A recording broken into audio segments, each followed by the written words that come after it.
안녕하세요. 서울시에서 상가임대차 분쟁조정위원회를 담당하고 있는 서혜진 주무관입니다. 안녕하세요. 서울시에서 상가임대차 상담 운영 업무를 맡고 있는 유경호 주무관입니다. 주무관님, 오늘 사례를 소개하기에 앞서서 지금까지 많은 조정을 거치셨는데요. 어떤 보람을 좀 느끼신 게 있나요?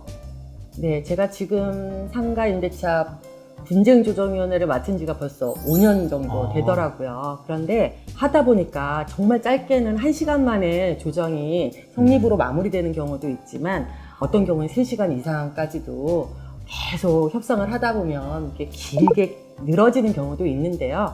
이렇게 조정을 하면서 보람이라면 조정이 성립이 됐을 때 그 얼굴들이 환해지는 게 느껴지세요. 그런데 또 그런 분들 중에 인사를 해주실 때 사실 그 인사 한마디가 저희는 그동안의 고생이 보람으로 느껴지는데 가장 기억에 남는 건 한 어르신께서 가시면서 오늘 저녁에는 2다리 뻗고 잘 수 있다고 말씀해 주시는 걸 들었을 때 그동안 얼마나 마음고생이 심했을까, 그런 생각이 들면서 그런 말씀 한마디가 저한테는 보람이 되는 그런 일입니다. 아이고, 어쨌든 보람을 느껴져서 다행이고 참 저희도 좋은 것 같습니다. 오늘 사례는 커피숍을 운영하는 임차인이 신청한 건인데 주무관님, 이거 한번 소개 좀 해주시겠어요? 네, 이제 본 사안 같은 경우는 이제 계약이 종료되고 건물을 빼고 나가면서 이 원상 회복을 하게 되는데 대부분은 이제 임차인분이 이 원상 회복을 다 해놓고 나가거든요. 그런데 이 원상 회복하는 과정에서 임대인분이 원하는 원상 회복의 수준과 임차인이 생각하는 원상 회복의 수준에 약간의 차이가 있으면서 이 다툼이 발생하는데요.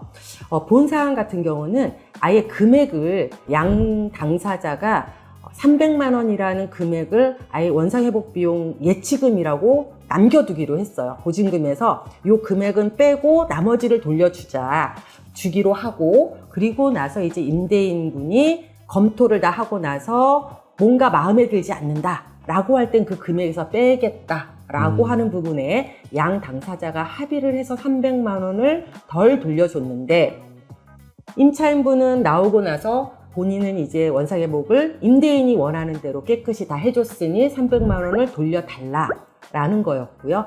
임대인분은 나가고 나서 보니 원상회복에 이런 부분이 미진했다라고 해서 300만 원을 안 돌려준 그런 사안입니다. 저희가 사실 많은 분쟁 조정을 하게 된다고 하면 특히 원상 회복 과정에서 완전한 원상 회복이 무엇이냐, 서로의 이제 관점 차이가 발생해서 분쟁이 발생하는 것 같은데요. 그러면 조정은 어떻게 하셨나요? 네, 그래서 이 사안에 대해서는 이제 두 분의 그 원상 회복에 엇갈리는 부분이 어떤 걸까를 확인해 보니 2가지 점이었습니다. 첫 번째는 내부 시설에 훼손이 있었다라는 거고, 그리고 외부에 걸려있는 간판을 제거하지 않았다. 그래서 300만 원을 돌려주지 않는 것이다 라고 주장을 하는 거였고요. 임차인 입장에서 보면 내부의 훼손은 없었다, 본인이 들어갈 때부터 있었던 훼손이었다 라는 주장과, 그리고 건물 외부에 있는 간판은 임대인이 원상 회복을 하라 라고 보내준 리스트에 명시되어 있지 않았다. 그래서 본인은 원하는 대로 다 해주었기 때문에 300만 원을 돌려달라라는 내용이었습니다. 그래서 이러한 건은 저희 서울시에서는 현장조사라는 걸 합니다. 그래서 원상회복이나 누수 책임 소재 같은 경우는 직접 건축 관련 전문가와 변호사님께서 현장을 가셔서 현장 확인을 하고 사실관계가 맞는지를 조사하게 되는데, 이 원상회복건도 저희가 현장을 확인해 본 결과 그 시설 내부에 훼손이 있었던 부분이 인정이 되고, 물론 밖에 간판도 제거되지 않은 상황이었습니다. 그런데 임대인이 제출한 원상회복 리스트에는 역시 그 외벽에 있는 간판 제거는 없었어요. 그래서 조정위원회에서는 300만 원 중에 내부 시설에 대한 훼손 복구 비용으로 80만 원을 공제한 220만 원을 돌려주는 것으로 권고를 했고요. 임대인과 임차인이 이것에 모두 수긍하면서 합의가 된 사안이었습니다. 주무관님 얘기를 들어보면 결론은 이 조정의 핵심은 현장 확인이 중요했던 것 같고요. 그나마 300만 원에서 220만 원을 반환해서 정말 다행인 것 같습니다.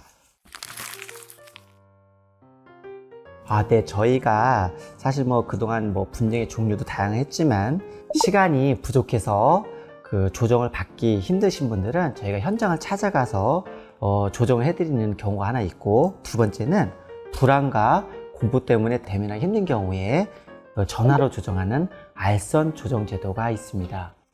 그러면 저희 서울시는 다른 기관과 비교했을 때 네. 현장을 직접 가서 조사한다라는 거, 그리고 또 영업시간에 많은 방해를 주지 않고 우리가 구청으로 직접 찾아간다라는 찾아가는 조정, 그리고 세 번째는 한 분이 전화로 조정을 해주는 알선 조정, 이렇게 세 가지가 있다, 이렇게 보면 될까요? 정리를 너무 잘하신 것 같아요. 네. 네, 여러분들 이렇게 서울시에서는 다양한 분쟁 조정의 종류와 방법이 있으니까 언제라도 신청하셔서 도움을 받으셨으면 좋겠습니다.